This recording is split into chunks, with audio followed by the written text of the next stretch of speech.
Welcome to the podcast with your favorite cash flow guys, Mike and Blaine. Giving you the best advice while having a beer. When you're running a business, there are problems every day. Let Mike and Blaine help you out and guide your way. Cheers to the good times with Mike and Blaine for business, beer, and BS.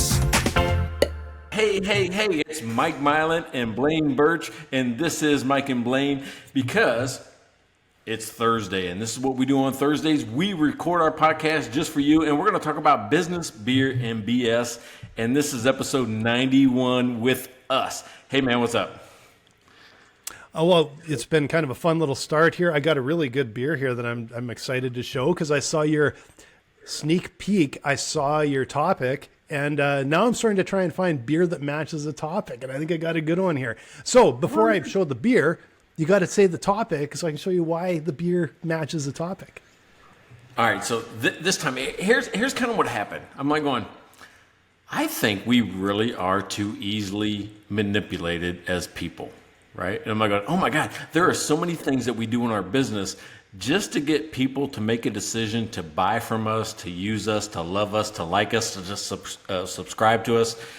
Let's talk about that. Let's talk about the things that we do that actually, incite people to make better decisions, meaning buy from us.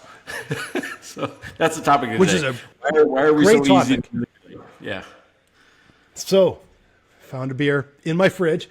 And what I'm a little worried about is I don't know how to pronounce it. I think it's Frontaal, but it's a Netherlands brewery, and it's called Sticky Mousetrap, barrel aged, and it is a barrel aged barley wine. So it's a barley wine aged on bourbon and Scotch barrels. Now it's 12%, but it's a little itty bitty can. I don't know, normal size can, I guess. So I just thought this is perfect for today. So I was all excited to have a can that matched our topic again. You mean it's not one of those real ale brewing 13-ounce cans? No, the 13 ounce where we got scolded by the brewery. Yeah, no, it did look like a 3. You showed me. I think it was a label problem, not a can problem. I showed you a picture. I'm like, they actually, all right, so if you guys don't remember, a couple episodes back, I actually had it was called a Crispy Business, remember? And it looked like a 3. I was sitting here, I'm like, I got reading glasses. It still looks like a 3. It looked like a 3 instead of a 2. 12-ounce beer was a 13-ounce beer. I said it on air. He tags Real Ale, right, in the podcast, in the show notes, in the social media. They respond by saying, no, it's only 12 ounces. Yeah, I'm like going, so I sent them back a picture. I'm like going, well, that's a funny looking 2. Yeah, exactly. It looked like a 3. So I think it's actually a typo everybody missed but you. So good on you for reading the who actually reads how much is in a can? I don't know, I never read on this one. I don't think I've ever checked how much is in a can. I wasn't trying to. I was trying to figure out how much alcohol was in it, and I just ran across that part. Okay, well, yeah, the important stuff. You gotta check right? how much is in there. So what do you got going today? All right, so I'm not as fancy as you are, right? I can't match because I come up with the topic same day. I'm not running out and buying the beers, or I don't have like a huge, massive refrigerator of just things I can pick. I do have that. I have too much in my fridge. You do. I mean, you have selection. I have like 2. You're going to get a craft beer, or you're going to get another one. That's it. I have at least a dozen different ones probably floating around here. So yeah. All right. So, but I ran across a brewery I don't think I've tried before, and it's not really that great a can. I mean, it's great from a marketing perspective because it's an IPA, and it's got a little hop there, but it's from Tupp's Brewing up in McKinney, Texas, right? Because you know me, if I find a Texas beer I haven't had, I'm going to drink it. It's 7% alcohol. So between your 12, my 7, this could be messy. You're carrying it. Yeah. This could be the 19 total, but you might be carrying it by the end. So yeah. Well, I'll do my best. So. But let's try it. Let's try to do it. Hey, by the way, when we talk about manipulating people, do you know, listeners, that this is episode 91. We're coming up on 100. And in order to manipulate you to like, to comment, to subscribe, to just interact with us in one way or another, Blaine and I have come up with really a cool contest. It's the Hundo Super Pack, right? Is that the name we settled on? The Hundo Super Pack, yep. Yeah. I got to say, though, in typical Mike and Blaine fashion, it's a countdown from 90, or count up, I guess. It's a 10 episodes leading up to 100, and we didn't think of it till episode 91. So it didn't really start on 90 when it should have. So they don't know that. So that means they can go back in time. You can be quantum leapers. You can go back in time to episode 90 and comment on that one if you like that one better.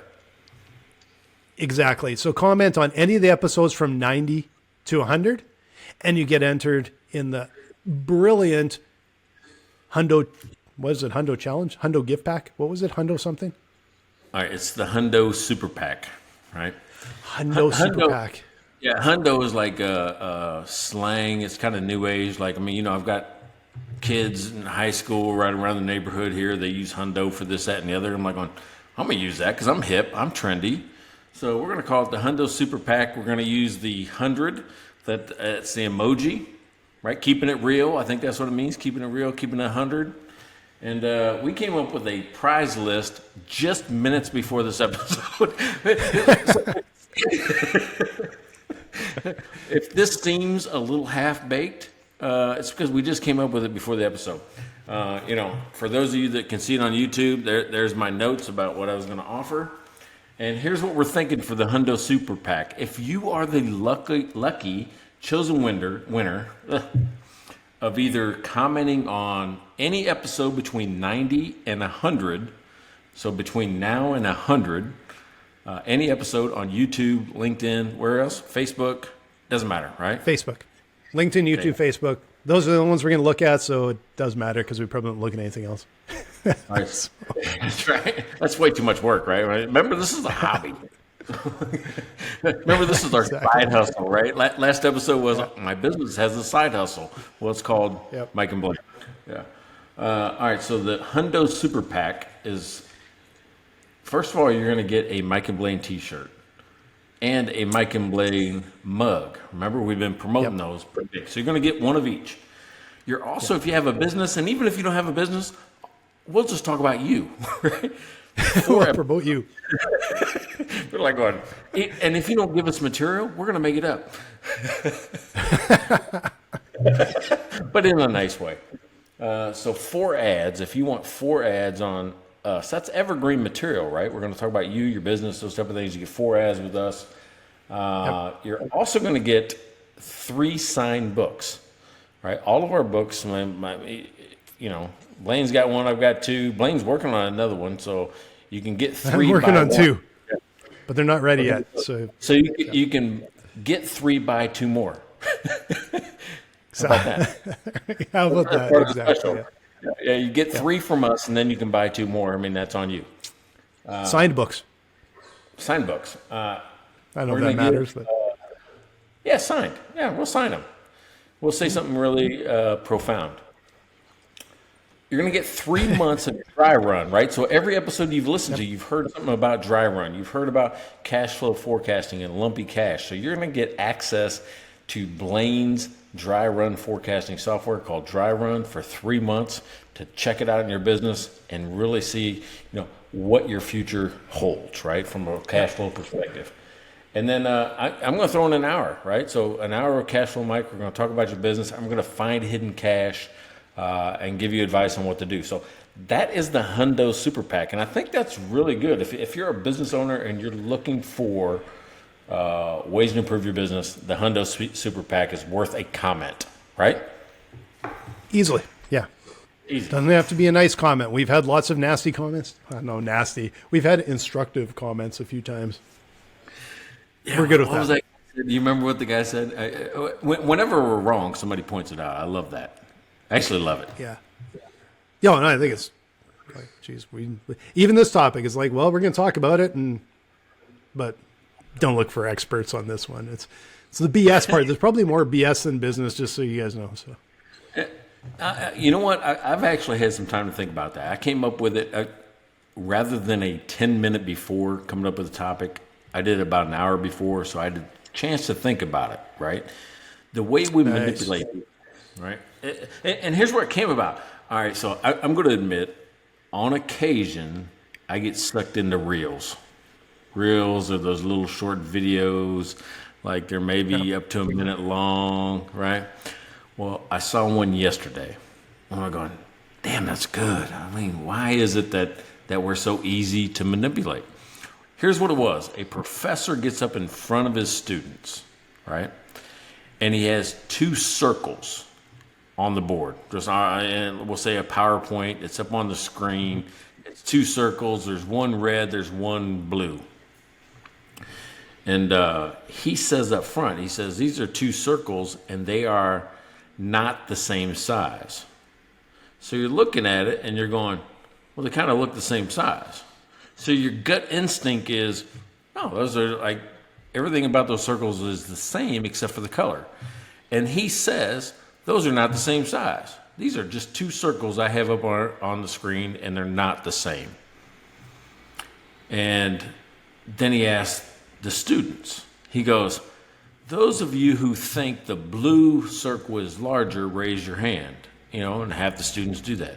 Those of you who think the red circle is larger, raise your hand. And the other half or so raise their hand. Yep. He goes, that's how easy it is to manipulate you. Exactly. I made one sentence by telling you these are not the same, and you guys gave up whatever was in your gut. Even though they are identical except for the color, you gave it up, and now you think one is larger than the other because I said that. Yeah. That's what led to the topic. Yeah. Yeah. Well, man, it is such this is a really topical topic in so many ways. And because you're betting an idea in someone's mind. If I said to you guys listening, you know what, the sky's bluer than when I was a kid. I bet there'd be a lot of people that agree with me. And in reality, it probably isn't, because there's probably more smog than when I was a kid. Right. But if you plant an idea in someone's mind, it starts to germinate in there. Now, the interesting thing that I think is amazing, though, from a business perspective, I think people have gotten more skeptical about messages coming from businesses, and probably from politicians too. But like they vet those messages. Where I find that people seem to be more manipulated is in what you're saying is user generated content. It's things that are on social media, things on Facebook, TikTok, everything else. It's easier it feels like people are manipulated more by those posts, but believe them more than advertising. Yet advertisers and that they're held to a higher standard than user generated content, right? Yeah, I'm gonna push back on that a little bit, right? Because I think it's purposeful. I think businesses do it on purpose, and I'm gonna give you an example. Okay. It's called the 99 effect, and I use that all the time. Whereas instead of charging you $300, you charge somebody $299. Right? You see it, or instead of being $30, it'll be $29.97 or $99. Whatever that is, because there's something about that next level up that there's a psychological disadvantage, which is I probably wouldn't do it at 30, but that's a 2, right? It's a little bit easier to do. So you'll see a lot of companies deploy the 99 effect just so they can get almost as much without actually saying it out loud, right? And I'll actually round down to get it. I'll round down to get it. If my cost when I do the calculation, I'm like going, I'm trying to get 25% gross profit, and it comes out to, $325, I might round down to $299 just for the volume and the psychological effect of $299 versus $325. Yeah. No, very true, and well documented. And even in pricing theory, there's theory that when you're doing a premium product versus a, what do you call it? The word escapes me, but sort of the mass population product. A premium product, you may actually not round that down because it actually takes away some of the perceived value of it. So a lot of premium products, they're on the zeros, like $15,000 or whatever, because it has a very different appeal to the people buying it because it's a different want or need, right? Yeah. But it's still, to me, it's all psychological. It's all psychological, except that, but I don't think that's a big mover. Like what I find intriguing is like there's things, there's trends. You see like the TikTok trends and the Facebook and things that where they'll sort of catch fire across the globe, and everyone wants to be involved in some TikTok challenge or something like that. I cannot think of a commercial product or sort of ad or anything that has had that much saturation or that much impact in the last like 20 years, like since Where's the Beef or whatever. Like I think people they have blindness. They seem to tune out messages from businesses unless they want to complain about it. That's the only thing I would say, if they want to complain about it. But I couldn't see, like, I've never seen a TikTok thing take off like some of these TikTok challenges when it's like the Coke Pepsi challenge, right? Yeah, but isn't it always just dumb shit that goes viral? Like somebody's funny, their dance is a funny move, or something happens in the background on either purpose or accident. You're like, oh, did you see that cat jump from one counter to the other? While he's doing this TikTok dance. Yeah. It's always something quirky or negative. I'm going to say negative or funny, right? It's never like going, oh my God, that's so awesome. It's so nice. That was the nicest message I've ever heard. We should share that. It's always like going, oh, you see them? They fell down and busted their ass. So we're going to share that because it was funny to see somebody fall. It's just, it's perplexing. But doesn't it must drive marketers nuts, because there's people out there that are advertising agencies, marketers. They could be working with the biggest brands in the world, spending millions of dollars to get almost no response. And then like someone has a dog that walks around in a circle and little dance to music or something. And it's like everybody, and me too, I'm like, that is awesome. Like you love that. Like it's, I'm just trying to think of what has had any impact on me over the last few days. It just sort of popped in my head. And this is not viral. This isn't even online. But my niece they've trained their dog when they say selfie, the dog comes and puts his little head up on their shoulder and poses. That's amazing to me. Like that is just like, oh my God, that's awesome. It's amazing. That would be something that probably would go viral because it's so amazing. I cannot think of anything that a brand has done in the last, I can't think of anything. If you said, what has a brand done to catch your attention? I don't know. Nothing. I can't think of one. Here's the thing about virality. It's spiked, right? It's not sustainable. It's not like going, oh my God, now we're this big and we just keep going. I got to keep producing these spikes in order to sustain it, right? It's not like, let me show you a manipulation I just thought of when you were talking, by a company that we all know that we're being manipulated and we don't even realize it, right? So let me ask you, have you ever had like a Big Mac or a Quarter Pounder?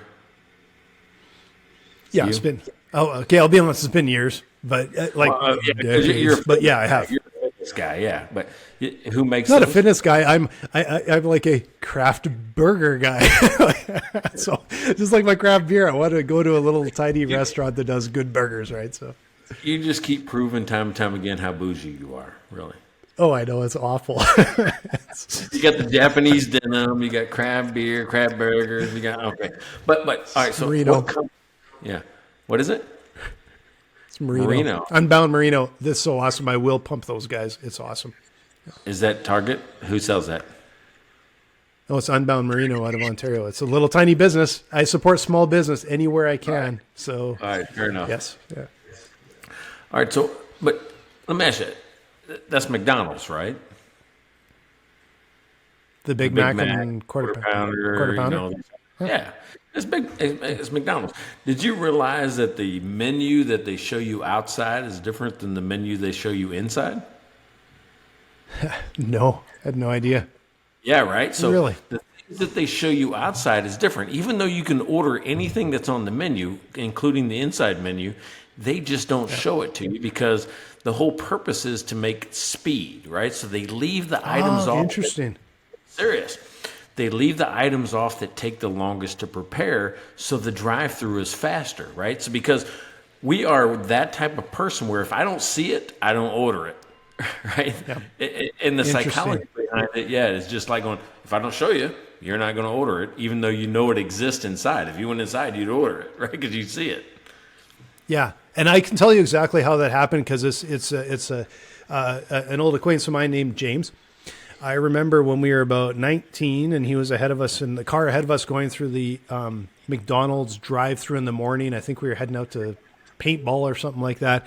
And he ordered, what are those little, like the hash browns, little hash browns thing?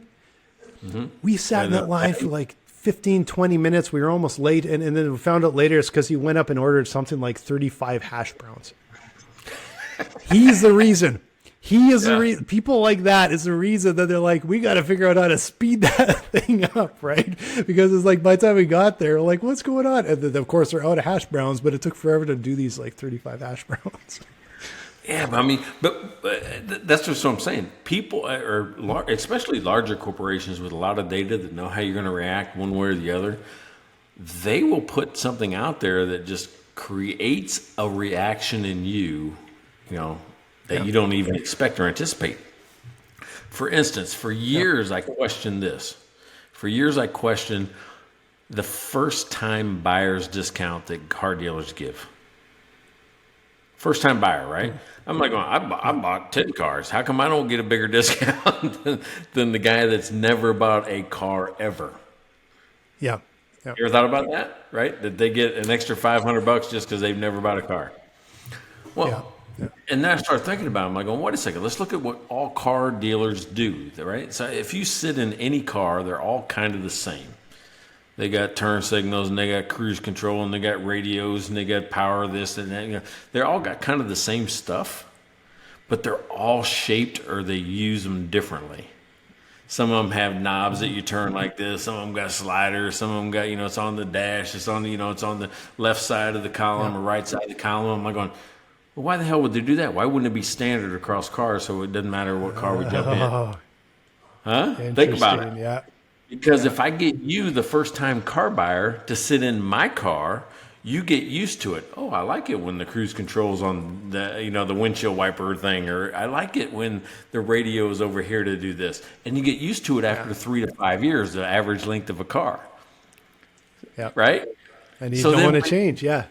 When you go shop for a new car, everything else feels weird. You don't even think about it. You're like, I don't even like the way that feels. You don't understand why you don't like the way it feels. You don't like the way it feels because you got used to the other guy's stuff, the other car manufacturer. Interesting. Yeah. That's really interesting. That's the psychology I started thinking about when we said, let's talk about this topic. I'm like going, oh my God, dude, we are manipulated every damn day by this stuff. And we don't even realize it half the time until you take a step back and go, why'd they do that? Yeah. And that's the thing that's interesting to me is people's natural first reaction to things are like, oh, they're so dumb. Why would they do it this way? And the question they should be asking is, wonder why they do it this way. Like, great example is every grocery store, the way the grocery stores are laid out. I'm assuming it's the same thing with Home Depot and everything else.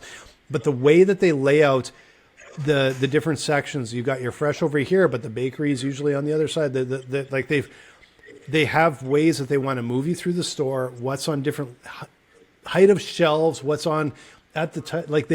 It's down to a science to get more profit out of you, to get more money out of you, and also to get more money out of the products they carry. So I imagine you pay probably for premium space on the shelf, and it's amazing how much depth goes into that. And it's so easy for someone to go in, why the hell would they not have the ketchup next to the fries or whatever it is? Although there's a science to it, right? Oh, definitely. So, and it's so funny you say that because they'll put like the dairy goods or like that on the farthest end, right? So, because they want you to kind of come in at the fresh produce Yeah. and near the home goods dairy stuff, because they know you need milk, they know you need that type of stuff. But I tried the other day at HEB. HEB is kind of the big, kind of Texas grocery store chain. To go the opposite way. I went in the other door because I'm like, oh, we normally go in this door, but there was an open parking spot over here. I parked, I walked in, and it felt weird. I'm like going, this ain't working. I mean, and now we're going against the flow of traffic. Everybody else is going one way, I'm going the other. Things don't work out. Every aisle was awkward, and it's like I'm meeting people like in the aisles. I'm like going, oh man, I just saw you in the other aisle. And you didn't switch. I thought you would go to the other end and still start on the other end. I didn't. I tried to do it backwards. I don't think you can easily, without being uncomfortable, do a grocery store backwards. I don't think I could. Once you have, and you know what? It's funny. It's probably unique to the actual grocery store. There's some places I would probably go there first. Maybe there's other ones I would go to the other side first, or maybe not. Maybe I always go to the same size first. I'm not sure. I can't even think about it. I can't. And I'm telling you what, you're exactly right, because there's HEB normally set up the same. There's some of them I operate differently. Normally I go in the right side doors and work my way to the left and then come back. There's one of them though. All right, Courtney and I are weird, right? We actually have nicknamed all the HEBs that are close that we can get stuff from, because sometimes you got different things you need, or you're just in the mood for something different. So we got Spring Branch, right, which is up in Spring Branch. We got Big HEB, which is kind of right down the road here, big. Then we got Little, right, Little HEB. Those make sense because it's a little bit smaller than the big one. Then we got Shitty HEB, the one we don't really like. Like, it's too far away, but occasionally they got the best meat and that type of stuff. So, just go down to Shitty HEB and get this. So we've nicknamed our HEBs. So when we're talking about where to get things, I know what store she's talking about to go get things at. Yeah. But I will. I'm sorry. Big HEB. No, go ahead. Yeah. Big HEB is opposite. You go in the left and work your way right, instead of right and work your way left. And I was going to basically say like the same thing. There's Home Depot. When the Home Depot's down in Scottsdale is flipped to what the Home Depot down here in Edmonton is. And I go in and you can't imagine how disorientating it is. It's like been 6 months at one of the Home Depots, and then I walk in, I'm like, what is going on? And on the same token, one of the Safeways in Scottsdale is the same layout of a Safeway not far from us here in Edmonton, and we don't shop there very often in Edmonton here. So when I walk in, I immediately feel like I'm 4,000 miles south. Like I feel like I'm in Scottsdale because it's like, because we go to that one more often, and it's like, it's so disorientating when it's either flipped or it's the same but in two totally different places. Like it's bizarre, man. Like you get used to it. Yeah, I can't tell if disorientating is a word. It feels like it's not. Disoriented? I think disoriented. Ask ChatGPT. You don't always mess with you on pronunciation. Maybe in Canada. But all right, so it could be, but I'm also pretty far into sticky mousetrap. So you might be carrying it from now on, man. There you go. All right, so speaking of, and before you get too involved with the sticky mousetrap, tell me how Dry Run manipulates its customers. Okay, we don't. I will tell you. Okay, let's flip this around. I will tell you how we manipulate your business to make a hell of a lot more money.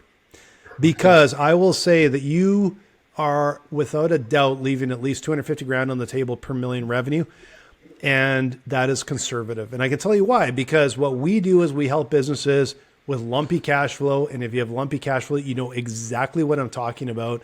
The only way to deal with lumpy cash flow is to see it coming so that you have a chance to deal with it. So if you see a valley coming, there's a really good chance you're already in a peak and you're not selling because you're so busy, and you get hit inevitably with a valley. If you see it coming, there's a hell of a lot of motivation to go, uh-oh, I better get on the phone. And if you see a peak coming, sometimes you can turn down some shitty clients and you can negotiate with the deals you already got going and spread them out. And when you're done and you've smoothed out that cash flow, you'll make a lot more money, and you'll also sleep better at night, know where you're headed. So that's what we do at Dry Run. DryRun.com. Come and check us out. I'm laughing because that's the first commercial I've ever heard where somebody says, I'm sorry, I can't even think about it, where somebody says, maybe you got shitty clients. No, but you all, okay, all you guys out there, because I had an agency for a 10 years, right? Yeah. I hadn't, okay, you've never experienced it, I don't think, because I had a creative agency for over a decade. And all of you out there, creative agency, marketing firm, advertising agency, probably construction company, you know exactly what I'm talking about. You get good clients that lead to more good clients. They become repeat clients. You know, you can feel it when a client comes in and they're going to be a shitty client. They're going to cost you money. They're going to not pay you on time. They're going to complain about everything. Guaranteed. And in fact, there was one of our customers. When I did a video with him one day, and I remember him saying, he's like, this is the way Guy put it. He goes, I want to be able to, I'm on the phone with them and they're already mean to me. On the first call, they're mean to me. And I don't, but I know I got to take it. Yes, there are shitty clients. So this customer's always right thing. No, like sometimes you got to turn those ones away.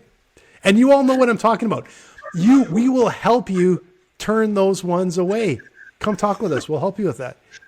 Oh my God. Oh.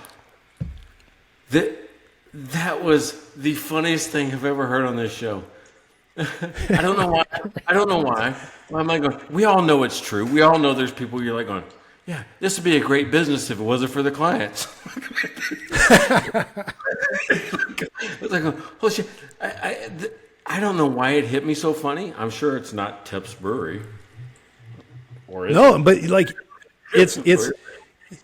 but it's exactly what you said is like, if it wasn't for the clients, but you know what? You have good clients and oh my God, I loved our clients.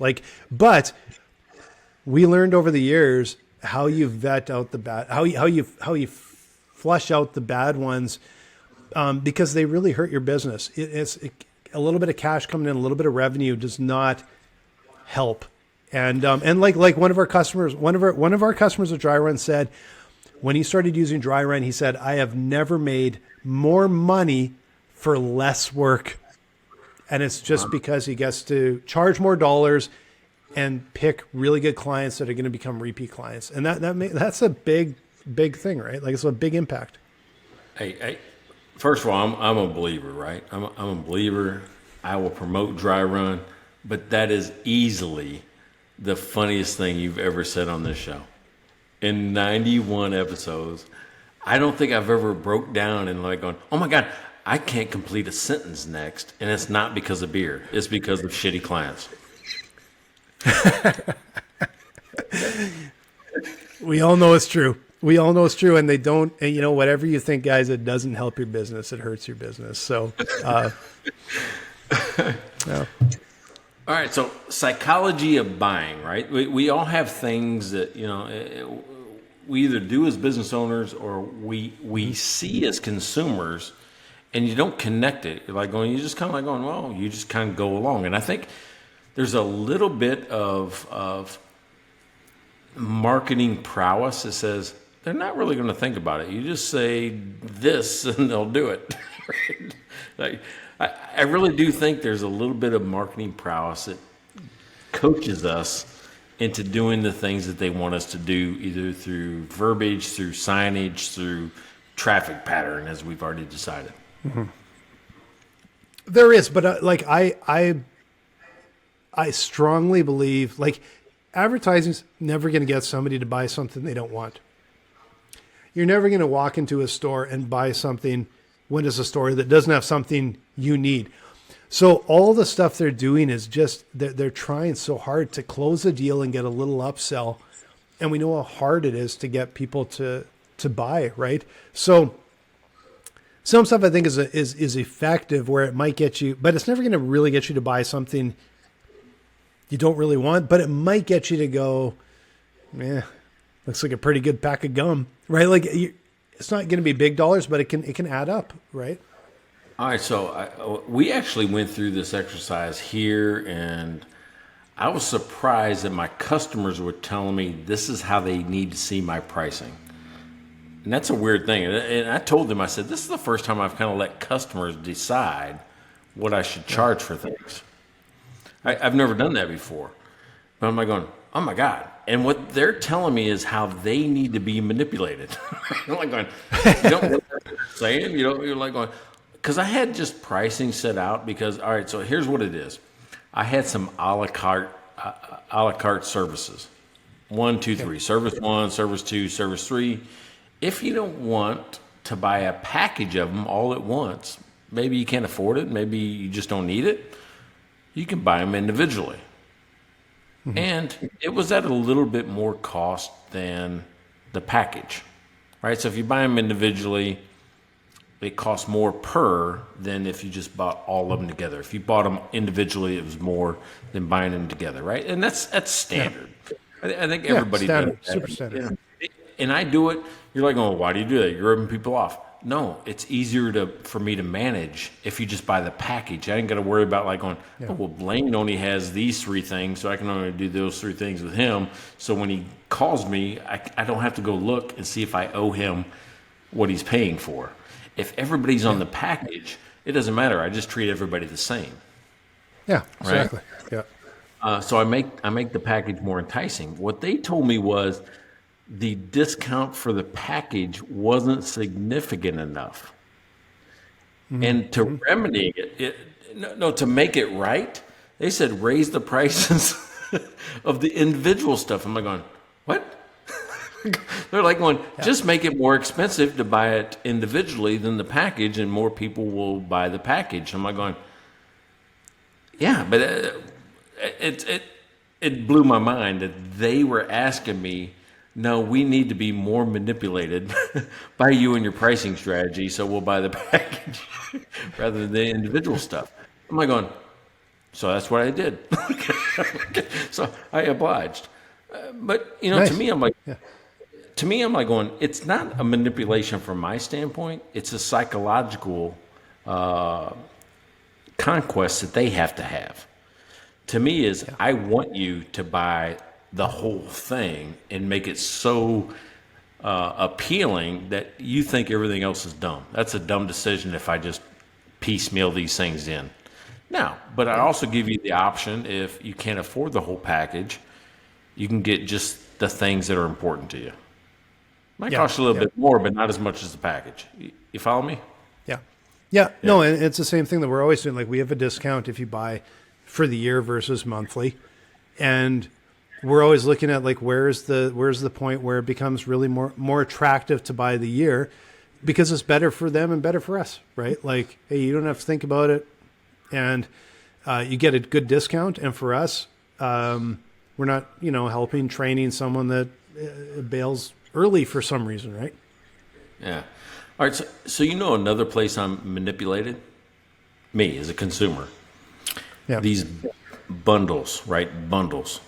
Think about it, right? So you go to buy a hat, we'll say I'll use college bookstores. I want a hat for Baylor University. But then you got hats on the wall that are like 20, 30, 40 bucks. And then you got a hat with a t-shirt rolled inside of it for 15 bucks. You're like, oh, I can get one hat for 25 bucks, or I can get a hat and a t-shirt for 15. Like, all right, I'll take the hat and t-shirt. So, the bundle, though, makes you do that. And what it does for them, here's what I think it does for the business, is that they're slow movers, things that people don't normally buy as much of. And maybe it's the hat. People buy more of the t-shirt, and maybe I want the t-shirt and I get the hat, right? but they're encouraging people to take a little bit of older inventory off of their shelf, and move up. You, instead of buying just one of the cheaper hats for $10, you buy a hat and a t-shirt for 15. So you move the average value of the customer up as well. Yeah. I think I sometimes go the other way by being like, which is kind of weird, because then what I end up is the package deal, you would get a better price, and I don't, it annoys me kind of. And I'll give you an example. We ordered food off of Uber Eats the other day, and I'm going to say, we ordered food off of Skip the Dishes the other day, and we've stopped using Uber Eats here because those guys were dicks to us a few weeks ago. After all the stuff we buy from those guys, we're using Skip in Canada. Like, I'm still annoyed with them. So ordered Skip, and which you don't have. It's like Grubhub, except it's the Canadian Skip, right? But they had package deals from this restaurant, and I didn't really look at the prices, but the package just wasn't kind of what I wanted. And it was kind of like, okay, you get this and you get this, and then we'll throw in some soda. I'm just using the American verbiage, it's pop up in Canada, but it was soda, right? And I don't even want that. I don't want that soda. So I'm like, I know what I want. And so I'm picking exactly what I want, and something tells me I probably in the end spent more and didn't get a bunch of free crap that I don't want, because I was just kind of annoyed that I'm like, I don't want that. And so they probably love me because I actually paid like full ass price for very specific things, and they didn't have to give us any free shit because I don't know, just decided I'm like, I don't want that stuff. You know what's funny is like I was in a weird part of the world where we called it pop growing up. Really? Yeah, but I spent most of my life calling it soda because I only grew up there calling it pop, and then everywhere else I lived called it soda. We actually had, and if you're around Galesburg, Illinois, or Knox County, Illinois, correct me if I'm wrong, but we had this thing called the Pop Shop, right? And it was like not Coke or Pepsi or those type of things. It was its own brand called the Pop Shop, and I love their stuff, right? I just loved it, and we called it Pop. Yep. And I don't know, we did the same thing right there in Illinois. We had Happy Pop, which is exactly the same thing. So we would go into Happy Pop, and you would get to pick your flavors, and it was all Happy Pop branding, and I swear I've seen the Pop Shop because that sounds familiar to me. But we had these Happy Pops and they had this little happy face on it, and their grapefruit soda growing up, grapefruit pop, was awesome. It was my favorite. And but what's funny is we would get this, like, we would get a whole bunch of different flavors, but all we wanted was a grapefruit. So we just like it's like, you drink all the grapefruits. It's like, well, now I got to drink the crappy ones to get through them, right? We would mix and match, like, let's get a couple of this, couple of that, and I remember. And we could have just got all grapefruit. We didn't do it. I don't know why. Yeah. So there's a weird community area in Western Illinois that I think some people use the word pop. I mean, it might be interchangeable, right? Like pop soda. But when I moved away from Illinois, soda became the vernacular, like now down near St. Louis. And that's what I always called it after that, was soda. So weird. Yeah, we have zero soda that I've seen in Canada. But I don't really order it because I never drink it, so it doesn't really. But it is different. There's some stuff that you feel like a moron if you're down in the States and you say, "Oh, what kind of pop do you have?" You're like, "What are you talking about?" Yeah. That's I funny. flip back and forth now with all that stuff. It's hard for you, right? I mean, I don't know if I'd say hard, but whatever. I can live with it.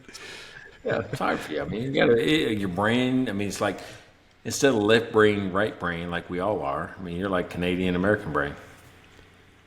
I don't know if I mentioned the show before. The first week I got home, somebody said I had a drawl, and I was using Americanized words, and then I think you even said my Canadianisms are starting to seep back in. So yeah, you're getting more Canadian. But I'm tell you what, when you said, I don't know if you've mentioned this. Hey, if you've heard him before, comment, because I think that's 3 episodes in a row, maybe 4, that he said that exact same thing. Which that I may have mentioned it, or the same story. That people have said that you've had a draw. I've heard that at least 4 times on 4 different episodes, maybe 3. It's the 12%. Probably late episode, I would guess. I was just so shocked by it. I think that was the thing. I was so surprised by it, right? What do you think your draw sounds like? Yeah, what do you think your draw sounds like? No idea. I have no idea because it was such a weird comment to me that I thought it was really strange. But it's I'm getting a little low on the old barrel age here, mousetrap. So, all right, the psychology of buying. Now, I always tell the story in some of my seminars about how Burger King improved their gross profit by just changing the way they introduce the products to us on the menu. Right, so you got to remember, Burger King was the first person. They had the Whopper, right? They're the home of the Whopper, all that type of stuff. Burger King was the first people to introduce the value menu, the dollar menu, where you can get a Whopper Junior for $1. Well, what happened was people would walk in and say, Whopper is for $3.63, Whopper Junior for $1. I'll take 2 Whopper Juniors. Well, exactly. You know, pandemic cash flow guy knows that $3.63 is more money than $2, right, for 2 Whopper Juniors. Yeah. So the way they fixed it was, they introduced the double the double Whopper. So only because there's a such thing as the Goldilocks theory, right? And that's why a lot of accountants, that's why you see a lot of this good, better, best pricing, or gold, silver, bronze, or whatever pricing, is because the Goldilocks would say, hey, this is too small, the Whopper Junior. Double Whopper is too big. I'll take the Whopper. It's just right. So they increase the sales of the Whopper just by showing you a bigger version. That's it. Like, instead of 1 patty, we're going to put 17 patties. Something you'll never eat. And I don't think they care if you buy it. I don't think they care. Yeah, it's like the Halo product. It's like the really expensive car that they can put on all their commercials, but that's not really what they sell. Mm-hmm. Okay, now I'm going to flip this a little bit because I'm going to say here's where the brands try to be manipulative, and it may not work. And the public decides what works, okay? And this is a really famous example. I'm sure you've heard of this, but it's a famous example, and I'm pretty sure it was Burger King, but it was one of the other burger joints. The non-McDonald's burger joint, pretty sure Burger King, introduced the 1/3 burger because they wanted to have a bigger burger than the Quarter Pounder. Yeah. And it failed miserably because too many people thought 1/3 was smaller than 1/4. Yeah. Yeah. I've heard that story. I don't know which one it was. Was it Wendy's? It was maybe it been Wendy's or Burger King, one of the other. Yeah, I don't remember exactly which one it was, but yeah. The 1/3 burger was smaller than the Quarter Pounder, and that's what people thought, and it failed absolutely miserably.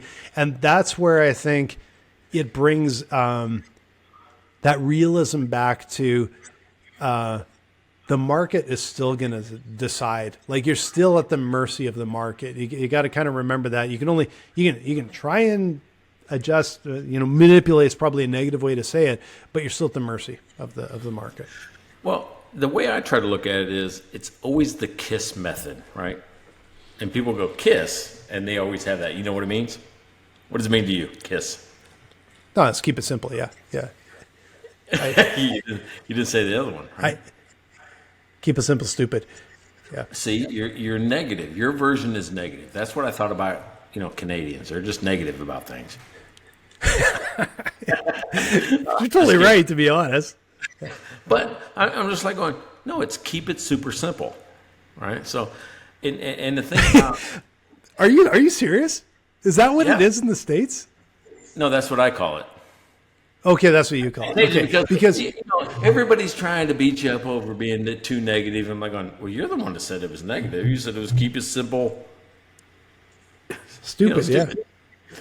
And I'm like going, no, just keep it super simple. Why not? So that's what I keep I telling like people. it. I like it. I just thought for a second that you were being serious, that it was different in the U.S. And I'm like, oh man, that's a weird Canadianism. But yeah, in my courses, that's what I teach it as. It's not keep it super simple or stupid. It's keep it super simple. And what that means is that you've got to realize that we are all on such different wavelengths of intellect, and even the smartest people with degrees sometimes won't catch the simplest things.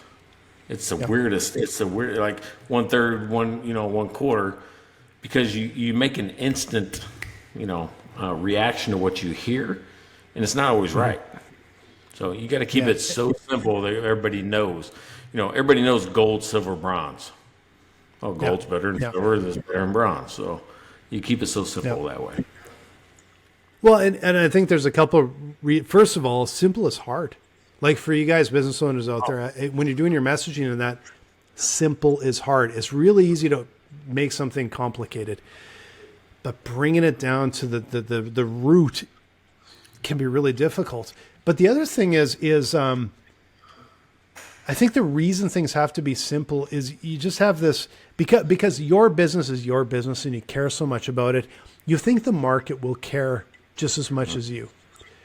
The market doesn't care. The market has their attention span, their attention is pulled in 1,000 different ways, and you somehow have to cut through all of the stuff they're dealing with and hit a nerve, and it has to be simple or it'll just be dismissed. Yeah, the people I think are really successful with simple. They put two things in their message. One is, what's the promise I deliver? The other one is, why should you buy it from me? And I always use the example when I talk about that of BMW. Their tagline? Ultimate driving machine. It tells you two things. Which it is. All right, so, but because you got one, I get it. But it tells you two things. First of all, if you're in the market for a luxury vehicle, we sell those. That's the promise they deliver, a luxury vehicle. Secondly, it tells you why should you buy it from them? Because if you want the ultimate driving machine, you buy it from me. Because that's what we have, right? So I'm like going, oh my God, it's 3 words. But you can remember the formula is, what do you deliver and why buy it from you?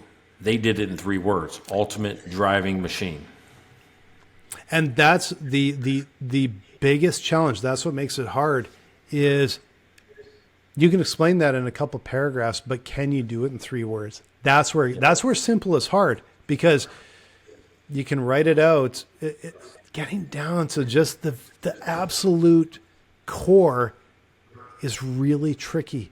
And you got to listen to your customers. They'll tell you, listen to their voice, listen to how they talk. Yeah, I would agree. Dude, 91. Hey, let's talk about the Hundo Super Pack before we close it out. You remember what it was? Super Pack. We made it up like 2.5 minutes before we started this episode. You remember what it was? Okay, let's see. Blaine, after he's basically done his 12%er. What is in the Hundo Super Pack? You can correct me if I'm wrong, Mike, but we've got 3 books, 2 for Mike, 1 for me, signed. Wait a second. We have got 4. Wait. What? You have to say what we said it was. The X you get. Here's the shit you get. Come on. Sorry. Okay. Okay. In the Hundo Super Pack, we said we're going to get, here's the shit you get in the Hundo Super Pack. Yeah, so you're right. That was before. That was our tagline. Here's the shit you get in the Hundo Super Pack, and here's the shit you get. So Mike's quizzing me right now. So 3 books, all signed, maybe even a little happy face drawing in one of them, and 4 episodes to promote your business. And if we're not promoting your business, we can promote you, or you know what? Promote your favorite brewery. 4 episodes. We'll promote your favorite brewery. If we don't promote you, let us know. And a T-shirt of our choice, but your size. You can even tell us what size you want, and we will send you just perfect. And I'll have a recommendation on which shirt is the coolest, but it's up to you.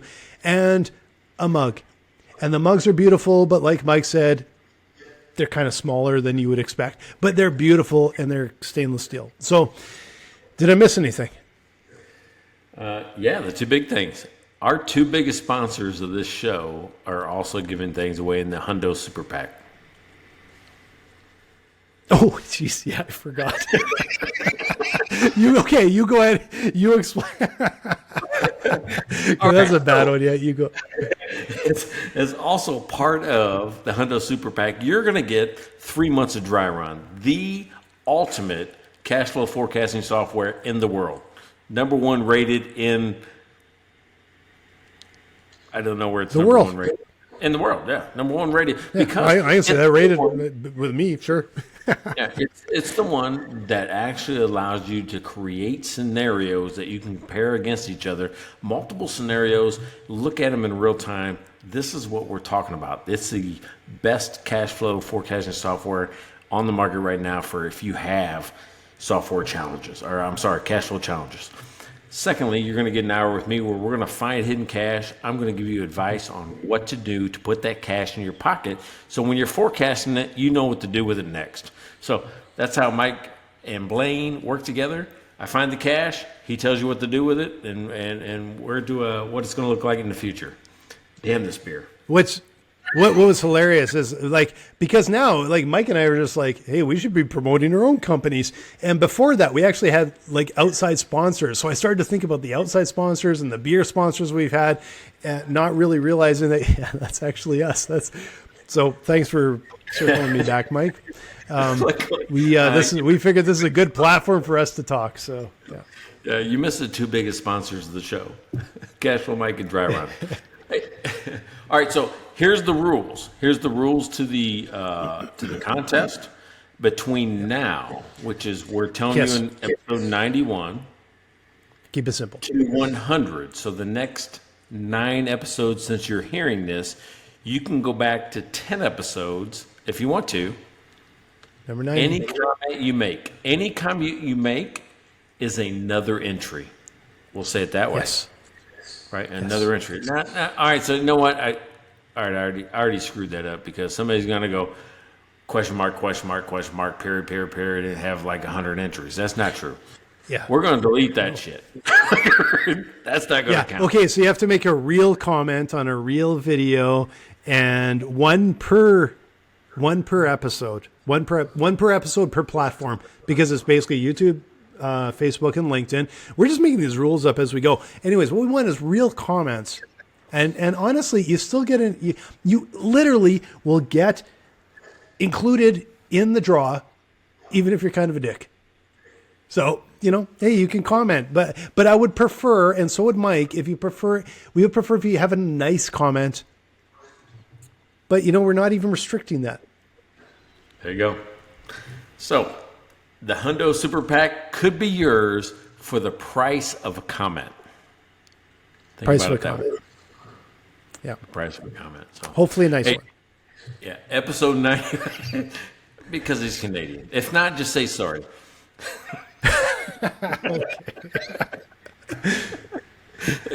All right, so episode 91 is in the books. We talked about how we can manipulate you like this podcast is not longer than the others.